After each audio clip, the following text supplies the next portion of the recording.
रहे तो उस लड़के की बारात गई।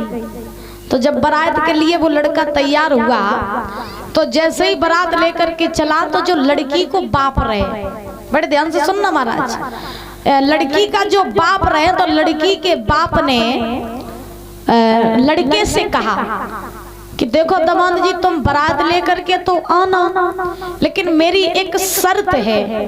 तो लड़के ने कहा महाराज कौन सी शर्त है? तो लड़की के बाप ने कहा कि मेरी शर्त ये है कि तुम बारात लेकर के तो आना, लेकिन बारात में किसी बूढ़े को मत ले आना। बारात लेके आना लेकिन बारात में किसी बूढ़े को मत ले आना। तो लड़के ने महाराज वो चुनौती स्वीकार कर ली, और जब चुनौती स्वीकार की तो उसी समय परीक्षित महाराज बारात चली, लड़का दूल्हा बन करके तैयार हो गया। लेकिन लड़का के जो रहे महाराज नए नए मित्र सो पे सब महाराज बारात में चलवे का तैयार भय। यहाँ तक कि लड़के ने अपने बाप से भी मना कर दिया कि तुम भी मेरी बारात में नहीं जाओगे। अब जब लड़के ने अपने बाप से भी मना कर दिया, अब बारात में सब नए नए इकट्ठे भाई चलो भाई बारात लेके। तो लड़के के जो नाना रहे, नाना वो बहुत बड़ो जिद्दी है तो महाराज। सो नाना ने जवाब दिया देखो तुम अपने बाप को ले जाओ न ले जाओ हमें कोई मतलब नहीं, लेकिन कुछ भी हो जाए जिस बारात में हम जरूर जाएंगे। लड़के ने कहा देखो नाना जी एक बार हम बारात कर आए, बहू को घरे ले आए, फिर वहीं परे रहियो समझाने में कोई दिक्कत नहीं, लेकिन बारात में न जाओ। नाना जी ने कही देखो हम मानिए तो काऊ की नहीं, अगर ब्रह्मो जी उतरिया उनकी नहीं माने बारात लेके बारात में तो हम जरूर ही जाइए। नाना जी ने जिद पकड़ ली। अब बुजुर्गों जब नाना जी ने जिद पकड़ी, नाना जी कहने लगे कि बारात में जरूर जाएंगे जरूर जाएंगे जरूर जाएंगे। तो लड़के ने कहा अब नाना नहीं मान रहे हैं तो भैया ने ले भाई चलो। सो परीक्षित महाराज लड़के ने क्या किया कि जैसे ही बारात चली सो नाना जी को गाड़ी की डिग्गी में डाला। अब नाना जी को जैसे ही गाड़ी की डिग्गी में डाला, जैसे ही महाराज नाना जी को गाड़ी की डिग्गी में डाला है लड़के ने, सो बारात चली। चलते चलते चलते चलते बारात पहुंच गई लड़की के गांव में। जब बारात लड़की के गांव में पहुंची तो बारात का पहले तो लड़की के बाप ने बारात की चेकिंग करी कि देखे जब कोई बूढ़ो तो नहीं आओ। सो महाराज जब लड़की के बाप ने चेकिंग करी तो देखा क्या कि बारात में सब नए ही नए लड़का, कोई बूढ़ो आदमी नहीं।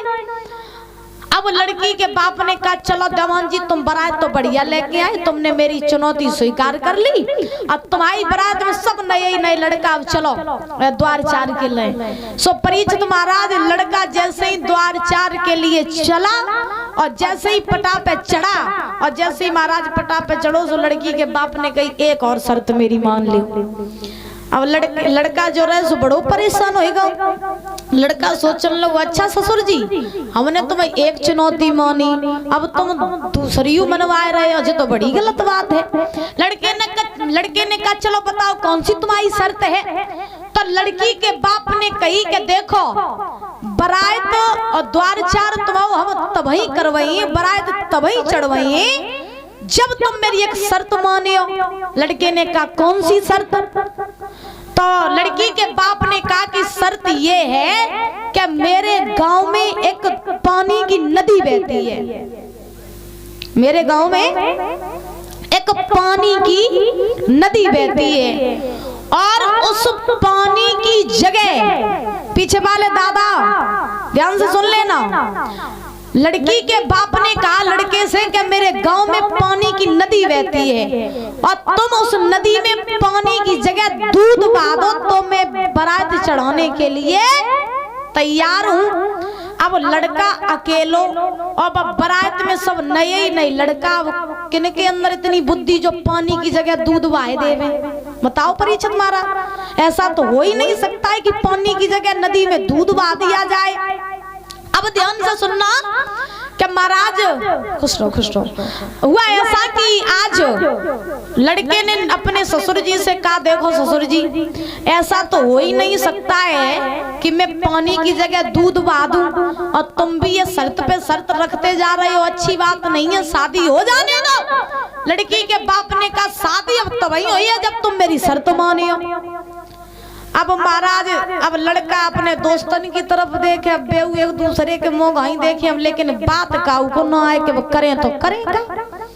तो लड़के ने अपने दोस्तों से कहा, भैया ऐसा करो कि अब हमें नहीं लगत के ब्याह हुई है तो चलो चुपचाप बरात लौटा ले चलो। सो महाराज लड़का जो रहे सो अपनी बरात लेके लौटन लगो।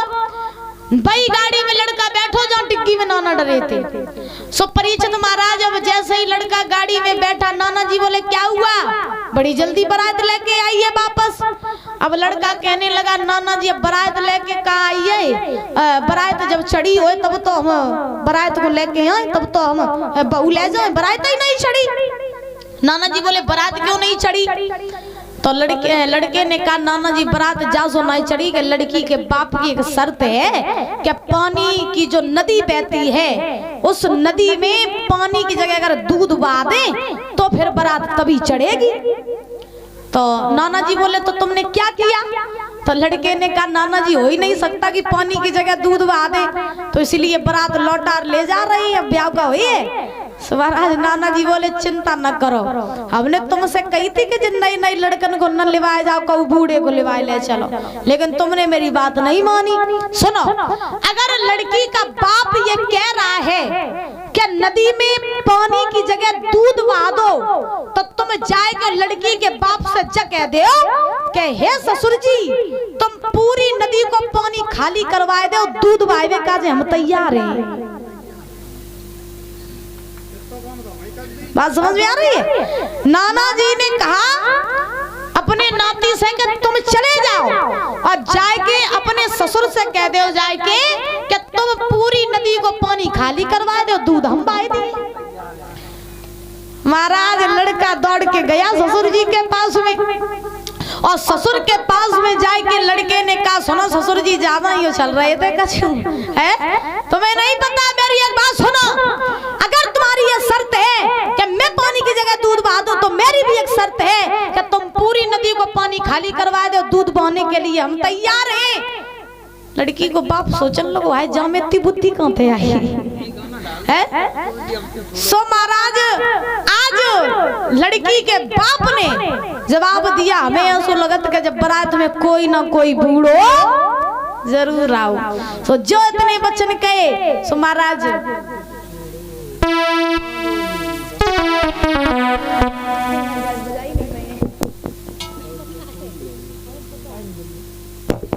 आज उसी समय महाराज लड़की का बाप समझ गया कि बारात में कोई ना कोई बूढ़ो जरूर आओ। एक बात ध्यान रखना, जब तक बारात में या काम में कोई बूढ़ा व्यक्ति सम्मिलित नहीं होगा तब तक वो काम पूरा नहीं होगा। आज श्री सुखदेव जी समझा रहे हैं, राजन परीक्षित जब भोले बाबा बारात लेके पहुंचे तो पहुंचने के बाद में आज परीक्षित महाराज हिमांचल आए। हिमांचल ने भोले बाबा का स्वागत किया, सम्मान किया। करने के बाद में आज भोले बाबा का महाराज द्वार चार होने के लिए आया। जब भोले बाबा का द्वार चार होने के लिए आया तो पार्वती मन ही मन में सोचने लगी कि हे भोले बाबा आप आए तो, लेकिन आने में बड़ी ही देरी की। इस समय का मुझे कब से इंतजार था कि आप दूल्हा बन के आओ, आज वो घड़ी आ ही गई। और पार्वती सोचने लगी